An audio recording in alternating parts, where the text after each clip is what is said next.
I am Maj Christina Rusnock, and today I will be doing the second lecture in the series from Steve Krug's Don't Make Me Think Revisited.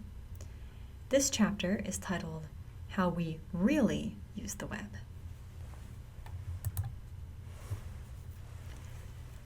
So in this lesson, we're going to look at how we really use the web. And in a sense, it's a little bit bleak. We don't read web pages, we don't optimize, and we don't figure things out. All right, so we'll go over each one of those in a little more detail later in this lesson. So designers spend months designing a website, and they expect user behavior to be the same. They expect users to pore over each page, to carefully read all of our well-crafted text, to figure out how the site is organized, and then, once we have figured out how the site is organized, deliberately weigh all of our options before deciding what to click on. However, that's not the way we use the web. In reality, users quickly glance at each new page. They'll scan some of the text, and they'll click on the first thing that vaguely resembles what they are looking for.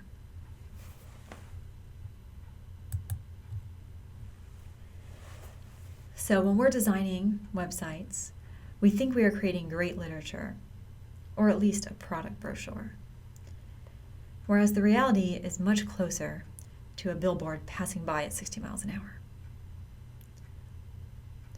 So you can see down here from our example, we design with the expectation that the user is really going to go over every single item. But in fact, they're going to randomly look at a few things and then click on something as soon as they find something that's remotely resembling what they're looking for. And I think that's part of the thing that we have to think about, is that when users go to our site, they usually aren't there just to browse and look around and see everything that we've done. They're usually on a mission, right? And so we need to make sure that we're accounting for that, because they're not going to look at everything. They're just going to try to find the thing they want. So Steve Krug says that there are 3 different aspects of how users use the web. The first is that we don't read pages, we scan them. Right, so web users actually spend very little time reading. Mostly we do this skimming thing where we're looking for words or phrases that pop out and catch our eye. Even when we're reading pages with documents that are meant to be read, like news stories, reports, product descriptions, even then we're not reading straight through. We tend to alternate between reading and scanning. And why do we scan? The first reason is that we're on a mission, right? We need to get something done, and we probably need to get it done quickly. So we're not going to take time reading every single word. Instead, we're going to find what we need to find and press forward. The second thing is that we don't really need to read everything. Most sites have a lot of information of variable content, and if we really are on a mission, we're only interested in a fraction of what's on the page. So rather than reading everything, we just need to find quickly that section that's relevant to us and just hone in on focus on that. And the third point is that we're good at it. If you think about your use of Facebook, Twitter, Reddit, especially millennials, we're very good at scanning, because we often have large amounts of content where a high percentage of it is not entirely relevant to us, and so we need to get through it very quickly. So this principle is kind of reminiscent of a Gary Larson cartoon that you may have seen. Right? He shows at the top, what we say to dogs. Okay, Ginger, I've had it. You stay out of the garbage. Understand, Ginger? Stay out of the garbage. Or else. And then what they hear.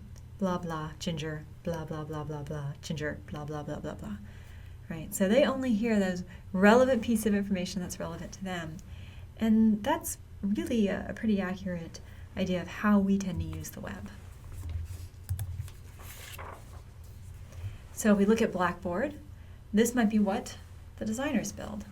Right? This is my page that I get into when I first open up our HCI course.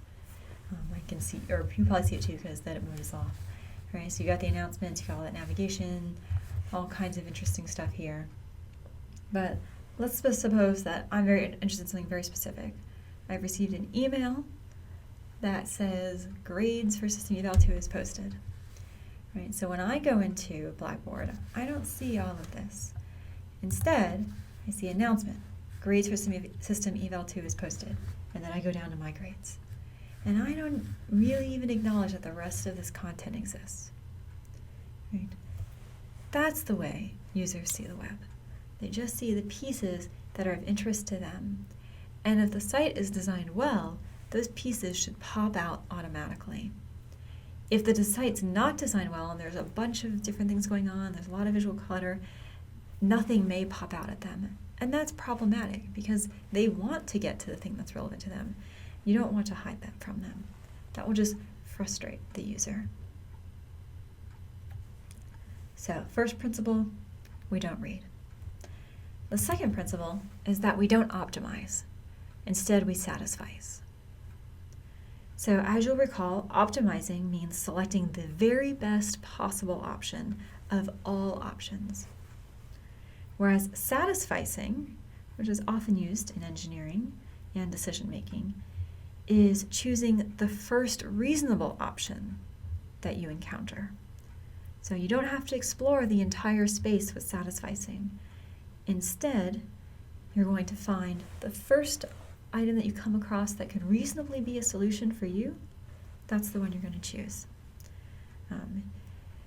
It's a survival instinct, really, in today's modern world. You can imagine if you went to the grocery store and you went in front of the pasta sauce aisle and you were trying to pick out pasta sauce. If you actually sat there and weighed every single option you had available to you, it would take you 6 hours just to pick out a jar of pasta sauce. So this is something that we often do because we're confronted with so many choices, is that we have learned that as soon as we find something that we know will work for us, to go with it.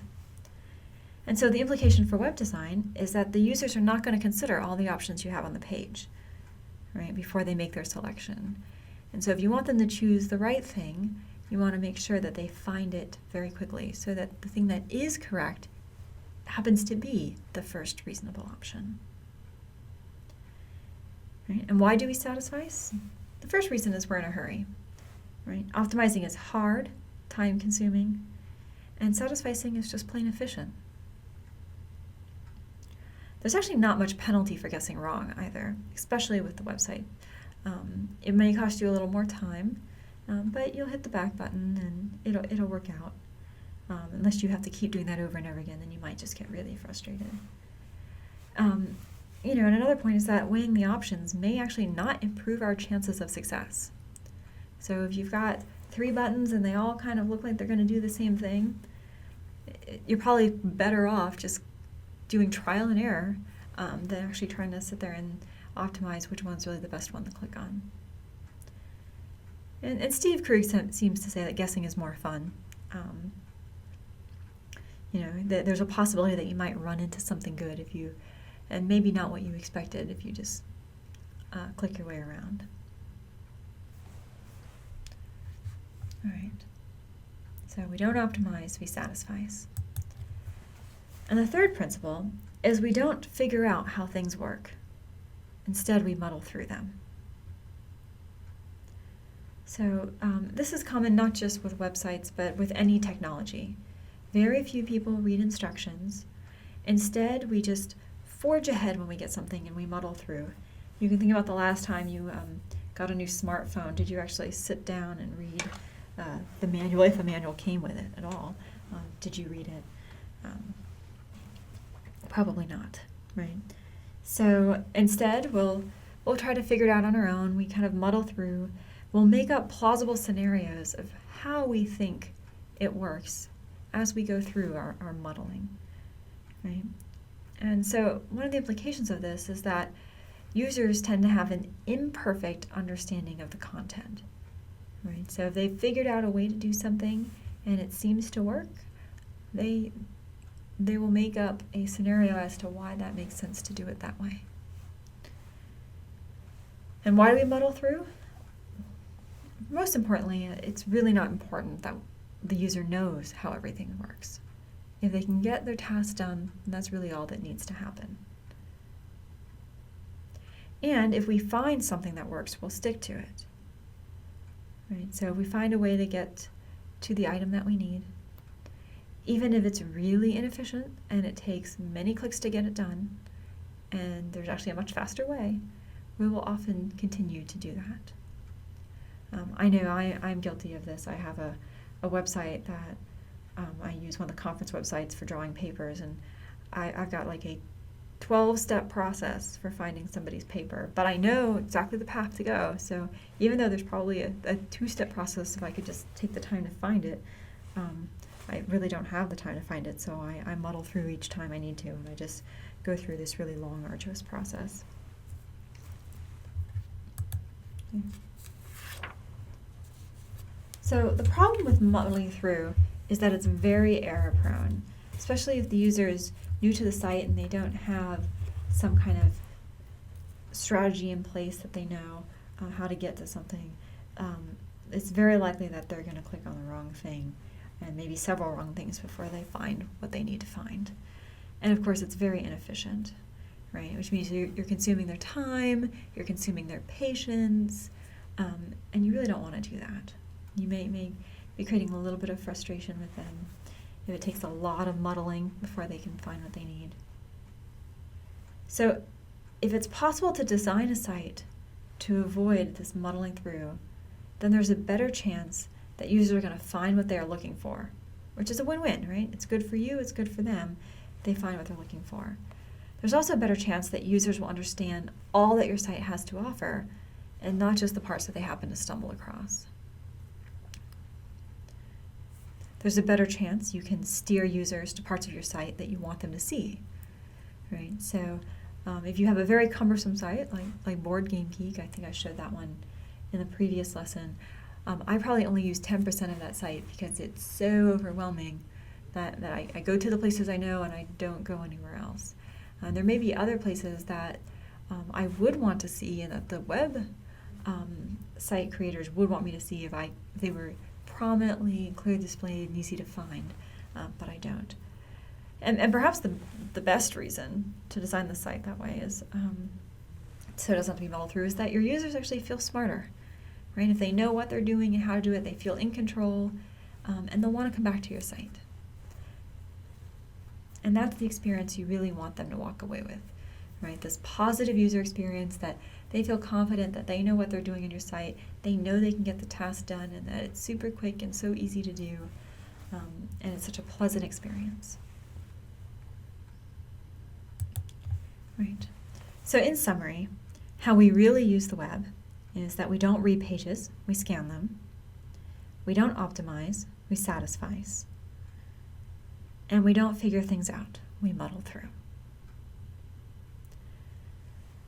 So when it's all said and done, what do you do when your reality is not that product brochure or that great piece of literature, but instead your reality is much closer to a billboard passing by at 60 miles an hour? What you do is you design great billboards. And so that's what we're going to talk about in our next lesson.